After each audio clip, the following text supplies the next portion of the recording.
গত July August মাসে তো আমরা সবাই আসলে একটা সিমিলার জার্নির মধ্য দিয়ে গিয়েছিলাম, তাই না? আমরা মানে আমার একটা না ওই যে সময়টা, ওই যে একটা আন্দোলনের মধ্য দিয়ে আমরা সবাই গেছিলাম, আমার না ভিতর থেকে একটা শ্রদ্ধা সম্মান এই দেশের মানুষের ওই ওই ওই যুদ্ধটার প্রতি আছে।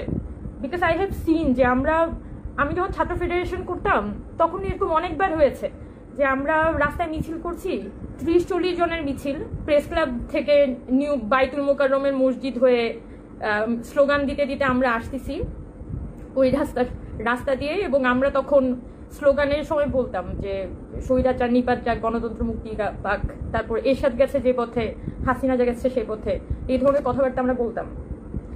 But not in my life, আমি কখনো ইমাজিন করি নাই, যে আমি কোনো ভাবিই নাই আমার জীবনে এই ধরনের কোনো দৃশ্য আমি দেখবো যেদিন একটা সাধারণ মানুষ, একটা ছোট শিশু, সে এই স্লোগানগুলো দিতে দিতে তারা জীবন দিয়ে দিবে। আমরা কখনোই আমি ভাবি নাই। তো যখন এই জুলাই আগস্ট মাসে চোখের সামনে এভাবে দেখতেছিলাম যে এই ঘটনাগুলো ঘটতেছে এবং মানুষ জীবন দিচ্ছে, তুমি সাধারণ মানুষ, শ্রমিক, সাধারণ জনতা, যাদেরকে আমরা কখনোই ভাবি না যে তারা কখনো রাস্তায় মিছিল করতে পারে, ওই মানুষগুলো জীবন দিয়ে দিচ্ছে, তখন না মানে কিছুটা হয়ে গেছে। মানে আমি টের পাচ্ছিলাম যে এই জিনিসটা না আমি আর পারছি না। এই পুরো এক্সপিরিয়েন্সটা মানে এত বেশি ওভারওয়েমিং, এত বেশি ওভার পাওয়ারিং ছিল যে জুলাই আগস্টের ওই শেখ হাসিনা পালায় যাওয়ার পরে ওই যে ঘটনাটা, এটা আমার উপর লিটারালি আইসা যেটা বলে না ভর করে, আমি সম্পূর্ণ হচ্ছে যে এমবডিড হয়ে গেছি এই অভ্যুত্থানের মধ্যে। এটাই একদমই জিস্ট, এটাই আসলে আমি কেন এই একটা বছর এই জায়গায় ছিলাম, এটাই একটা কারণ, একমাত্র কারণ, যে এই জুলাই আগস্ট মাসে আমি যে মানুষকে সাফার করতে দেখছি এবং মানুষকে যে ফাইট করতে দেখছি, ও মাই গড, আমি যে মানুষকে, একদমই সাধারণ মানুষকে ফাইটটা করতে দেখছি, এইটাই আসলে মূল কারণ যে আমি একটা বছর টিকেছিলাম, একটা বছর ছিলাম নানান কিছুর মধ্যে। হয় গভর্নমেন্টের সাথে সমালোচনা করতেছি, কখনো গভর্নমেন্টকে হচ্ছে ব্যাকআপ দেওয়ার চেষ্টা করছি, মানে অ্যালট অফ থিংস, যেটা চেষ্টা করতেছিলাম কারণ আমরা একটা স্বপ্ন দেখছিলাম, মানে একটা কম্বাইন্ড ড্রিম যে এই দেশটা এরকম হবে, এতগুলো মানুষ মারা গেছে এই দেশের জন্য, এই দেশটা তো কিছু একটা, আমার কোনো না কোনো দিকে এই দেশটাকে নিয়ে যেতে হবে। তো 5 আগস্টের পরে ফর দিস অবভিয়াস রিজন আমি এখানে আরিফ ভাই আছেন, আরিফ ভাই জানেন, তখন আমি ফেডারেশনের সাথে কথা বলি যে আমি আসলে পারতেছি না, অনেকগুলো there are many other reasons, but আমি আসলে এই চিন্তাটা দিয়ে অনেক বেশি ওভার পাওয়ার্ড হয়ে গেছিলাম যে এই দেশটাকে তো আসলে এখন অনেক বিগার কিছু দিতে হবে। তো সেই জায়গা থেকে আমি ফেডারেশন থেকে স্টেপ আউট করে কিছুদিন দেখা যায় ইন্ডিপেন্ডেন্টলি আমি তখন কাজ করা শুরু করি। তখন আমি বৈষম্যের সাথে কাইন্ড অফ ডিসকানেক্টেড ছিলাম, অ্যাকচুয়ালি আমি ডিসকানেক্টেড ছিলাম। তার বলতে গেলে আগস্টের 10 তারিখ 15 তারিখের পরেই আমি বৈষম্য বিরোধী ছাত্র আন্দোলন প্ল্যাটফর্মটার থেকে কিছুটা ডিসকানেক্টেডই হয়ে পড়ি, খুব একটা আমি যোগাযোগ ওদের সাথে ছিল না। একটা তো হচ্ছে আমাকে ওরা কোনো কিছুতেই ডাকতো না, একদমই চেষ্টা করতো আমাকে দেখলেই হচ্ছে কোনোভাবে সাইডলাইন করে দেওয়ার, কারণ সম্ভবত আমি হচ্ছে প্ল্যাটফর্মটা বন্ধ করে দিতে বলছিলাম। এটার কারণে হচ্ছে আমাকে যেভাবেই হোক চেষ্টা করতো যে আমি যাতে কোনোভাবেই কি বলে ক্যামেরা ফুটেজের মধ্যে আসতে না পারি।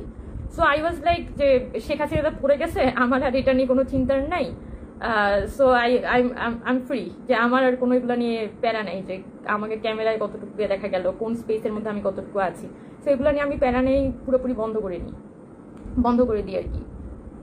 তো প্রথমত আসি কেন আমি প্ল্যাটফর্মটা বন্ধ করে দিতে বলি। তো যখন এই জুলাই আগস্ট মাসে আন্দোলন হচ্ছে, আমার তো খুব ভালোভাবে মনে আছে যে ভাই এই সমন্বয়ক বা এই যে একটা বডি তৈরি হয়েছিল 52 জন সমন্বয়ক, আরেকবার 62 জন সমন্বয়ক, পরে এটা বেড়ে আবার 158 জন সমন্বয়ক হয়েছে, এই বডিগুলার না আসলে সেই অর্থে ফাংশন করতেছিল না। এগুলো আমরা আন্দোলনের সময় অনেকভাবে টের পাচ্ছিলাম, কারণ অভ্যুত্থানের সময় অভ্যুত্থানটা এতটা স্বতঃস্ফূর্তভাবে জেনারেটেড হচ্ছে, সবাই এতটা স্বতঃস্ফূর্তভাবে মাঠে নামতেছে, যে যেভাবে পারে কানেক্টেড হচ্ছে, খুবই ইন্টারনাল সার্কেলগুলোতে কানেক্টেড হচ্ছে। সো ইউ ডোন্ট নো যে আসলে কোন দিক থেকে কোন মুভমেন্টটা অর্গানাইজ হচ্ছে। তবে হ্যাঁ, সমন্বয় টার্মটা ওই সময় কিছুটা দরকারই ছিল, যাতে একটা মানুষকে আমি যদি বিপদে পড়ি তাকে তাহলে ওই মানুষটাকে কল দিয়ে আমি হচ্ছে যাতে কানেক্ট করতে পারি। বাট যেটা হয়েছে 5 আগস্ট পর্যন্ত এই লিস্টের বেশিরভাগ মানুষকে আমি রিচ করতে পারিনি, ফর সাম রিজন আমি হয়তো রিচ করতে পারিনি, বাট হয়তো অন্যরা পারছে। বাট আমার কাছে মনে হয়েছে যে আমি সমন্বয়ক লিস্টে যারা আছে তাদের তুলনায় সমন্বয়ক লিস্টের বাইরে যেসব সাধারণ মানুষ ছিল, যেমন খুবই সাধারণ মানুষ বা চাকরিজীবী যারা, তাদের হেল্পটা তুলনামূলক অনেক অনেক বেশি পাইছিলাম। তো 5 আগস্টের পরে যখন হচ্ছে বিশেষ করে 5 আগস্ট আমরা বিশাল র্যালি ট্যালি করলাম, গণভবনে গেলাম, এরপর রাতের বেলা দেখলাম যে এইসব অনেক কাহিনী চলতেছে।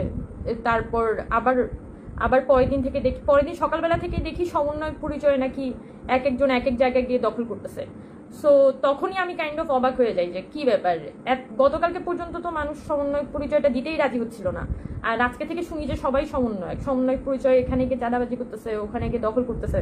সো হোয়াই ইজ দিস, মানে এই জিনিসটা তো এরকম হচ্ছে। মানে এবং আমাদের তো কিছুটা হিস্টোরিক্যাল রিডিংস আছে, ধরেন মানে আমার 1971 মুক্তিযুদ্ধের রিডিংসটা আমার কিছুটা জহির রায়হান, তারপর হুমায়ুন আহমেদ আর আখতারুজ্জামান ইলিয়াস পড়ে তৈরি হয়েছে। তো ইলিয়াসের যে একটা ধরন, ইলিয়াসের যে একটা খোয়ারি বই ছিল, মানে খোয়ারি বইয়ে আওয়ামী লীগের যে রক্ষী বাহিনী তারা গিয়ে জায়গায় জায়গায় দখল করা শুরু করে। তো আমার মনে হচ্ছে যে কি ব্যাপার, এখন কি রক্ষী বাহিনীর মতো সমন্বয়ক বাহিনী তৈরি হচ্ছে নাকি, আস্তে আস্তে সব জায়গায় গিয়ে দখল করবে এরা। সো হোয়াট এভার, সেটা সমন্বয়ক বাহিনী হয়তো ওভাবে অস্ত্র দিয়ে হয় নাই,